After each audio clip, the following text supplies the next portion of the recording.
บายดีทุกคนยินดีต้อนรับเข้าสู่ช่องสาวลาวสะไพอีสานจังหวัดสกลนครอำเภอสองดาวเนาะทุกคนวันนี้มาพบเจอกันในวันที่16เมษายน2568เนาะวันนี้เบ้ากุ้งพาไหลวันนี้ไหลกับทะไลมาไก่โพด มาฮอดอำเภอวังสามหมอพุ่นนะเนาะทุกคนวันนี้พากันมาหาเลาะลิ้นล่องแพอยู่ที่อ่างเก็บน้ำลำพันซาดอำเภอวังสามหมอเนาะมานำกันหลายๆคนแหละเพราะว่าตอนนี้อากับลูกกับหลานก็อยู่พูนท่าแล้วเนาะอันนี้ขี่รถไปนำหลังตามไปเนาะเดี๋ยวมืออื่นบอกกุ้งก็จะไปหาเห็ดเวียกเห็ดงานแล้วมือเริ่มไปมือแรงนี่แหละเนาะไปตักไปท่าลงมืออื่นนี่เพิ่นก็เลยพามาอาบน้ำมาลองแพลินเปลี่ยนบรรยากาศเดี๋ยวมืออื่นก็เริ่มเฮ็ดปฏิบัติหน้าที่ เฮ็ดเวียกเฮ็ดงานแล้ววันนี้เนาะตั้งใจเฮ็ดเวียกปีนี้ก็บ่ค่อยได้ไปไสบ่ได้ไปไสมื้อนี้ น้ำกล้วย อีหลีเนาะอยู่แต่น้ำควายบ่ได้ไปไสเลยไปไสก็เป็นห่วงบ่มีคนเบิ่งควายให้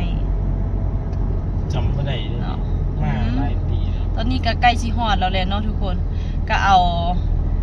ฮอดแหเพิ่นได้มาหาปลาเอาสันมาว่านแหนำบ่ฮู้ว่าสิได้บ่เนาะลองไปเบิ่งนํกันเนาะทุกคนบรรยากาศจะร้อน แม่นอากาศร้อนก็เลยอยากเปลี่ยนบรรยากาศมานั่งแพเย็นๆบ่ฮู้ว่าสิเย็นหรือสิร้อน นี่ล่ะว่ามันบ้านนี่ล่ะเนาะนี่เขามาปีแล้วเนาะ แม่นอยู่จำบ่ได้เลย จื้อบ่ได้คือกันเพราะว่ามาเทื่อเดียวเทื่อนี้เป็นเทื่อที่สอง แสดงว่าต้องไปอีก เนาะ ไป นัดเจอกันที่สันเขื่อนเด้ทุกคนเอาจังใดค่อยไปพบเจอกันกับบรรยากาศอยู่ที่เงินแพเนาะทุกคนอยู่ที่แพอ่างเก็บน้ำลำพันซาดเนาะบางต้นไม้ในปุ่นเย็นละคิดว่าพากันมาผิดทาง คิดว่าพากันลงทาง บ่ได้มาหลายปีแล้ว แม่น ประมาณ2 ปีแล้วโอ้แค่คืออยู่ทางพุ่นเฮามาถึงทางบ่นี่ อยู่ไส พูดดิ เอาแม่นทางเลี้ยวเมื่อกี้นี่บ่ บ่แม่นนี่แม่ ว่าสิผิดทางอีหลีนะ อ๋อเดี๋ยวหันโทรหาเขาปักหมุดให้ คนตอนนี้ก็มาฮอดแล้วเป็นที่เรียบร้อยเนาะบ่ฮู้ว่าอยู่ไสมีพากันได้ย่างเลาะเบิ่งพายของพายอันกระติบเขาคือคักย่านอดเขาเอาเขามานำไปเดี๋ยวนำไปหาเบิ่งเอาบัดนี้หากันบ่เห็นพายกองเขาเวิ้นแล้วบัดนี้นะถามให้เพื่อนไปส่งเนาะทุกคนเพราะว่าต้องได้นั่งเหือไปหาเงินแพเนาะไปหาแพ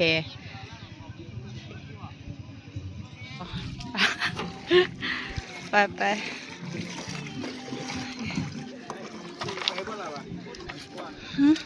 นั่งใส่ได้เนี่ย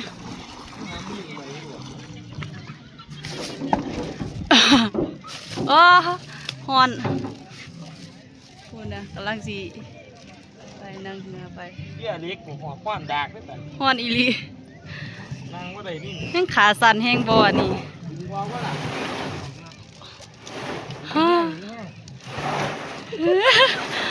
มันบ่อยากออกว่ะอืม อ้าว อืม แดกบ่ อุ๊ย คักเถอะ แดกบ่ นั่นนะ โอ้ยลีนน้ำคักเถอะแล้วเด็กน้อยนี่จีอันนี้เด้ อยู่แห้งว่าสันผุนอยู่กลางน้ำผุนนะได้ลูกซิ้นได้ตำปลาหอกเข้ามานำเอาน้ำมานำผุนนะลูกใส่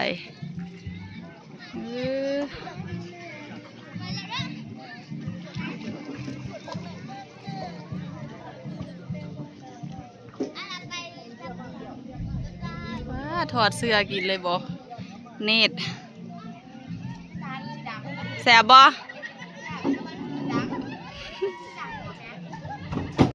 มากินข้าวเที่ยงนำกันเด้อมากินอยู่แพเปลี่ยนบรรยากาศกินข้าวนอกบ้านมีตำปลาลูกชิ้นผู้สาวก็มีแต่คนสวยๆมัน ดังมึง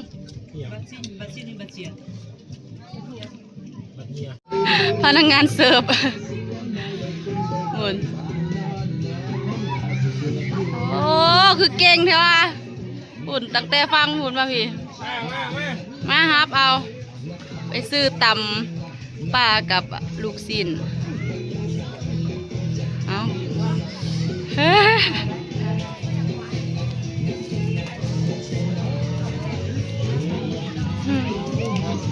เมื่อยบ่บ่เมื่อยดิไปอีกรอบบ่ ตำปลาเป็นตาแซ่บมีหอยปูอื่นหุ่นเดียวพากันไปปูนาบ่นี่ ปูตัวอื่นบ่ปลาถูกมีแต่ตัวใหญ่ๆขึ้นนะแนวกินสิแซ่บหรือบ่แซ่บเบิ่งหุ่นคนกินโลดการเพิ่นว่าแซ่บถือว่าแซ่บที่สุดแม่นทุกอื่นเขาไม่ได้ว่าคุณจ้ะเอ้ยอันน้อยๆเขาบ่โทรมาบอก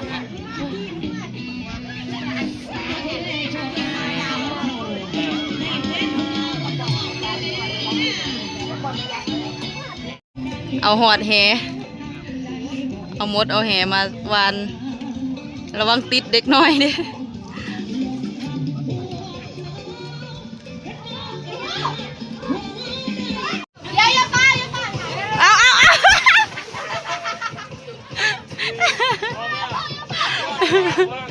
โอ้ยมาถ้าผู้ผาก่อนเอา1 2 3อย่างโอ้ย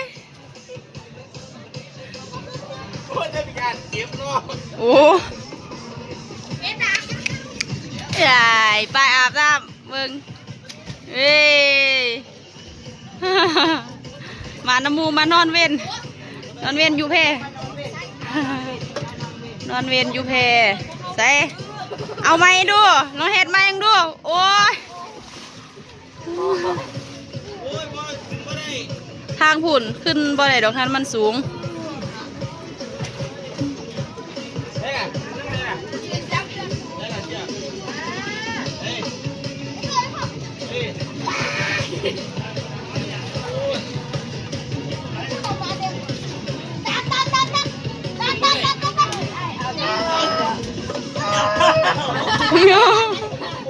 โอ้ย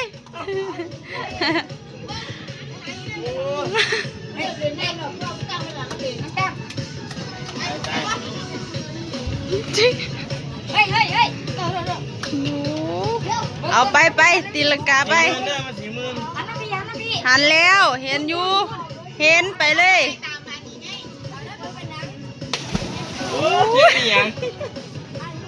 เอาอ้วนลงไปเน็ตลงไปเลย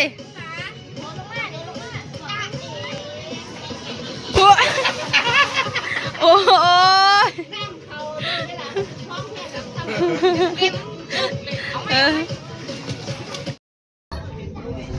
ทุกคนตอนนี้กะเวลา4 โมงแรงแล้วเนาะเอาแฮมาแต่ก็ว่าโบวานแต่ก็โบพากันวานแฮพากันอาบน้ำอย่างเดียวเนาะทุกคนหุ่นแฮอยู่นั่นแฮกองอ้อยเหยาะอยู่หันเนาะโทรรถแล้วว่าสิพากันเข้าเมืองแล้วเนาะเพราะว่า4 โมงแรงแล้วค่ำแล้วไปหาเบิ้งควายเบิ้งเด็กน้อยค่ะยังมวนเลยเนาะจะน้อยเหนือเขาจะมาทำ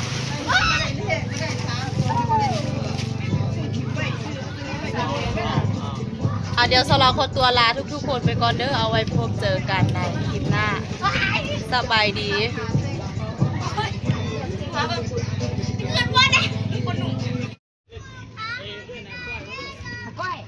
ก้อย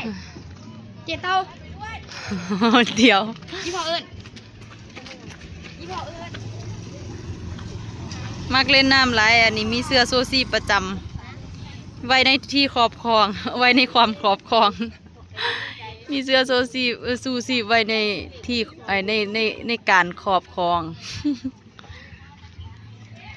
นะ โอ้ยผ่ากันเมื่อละยัวยัวยัวยัวเมื่อเนาะหืม ยัง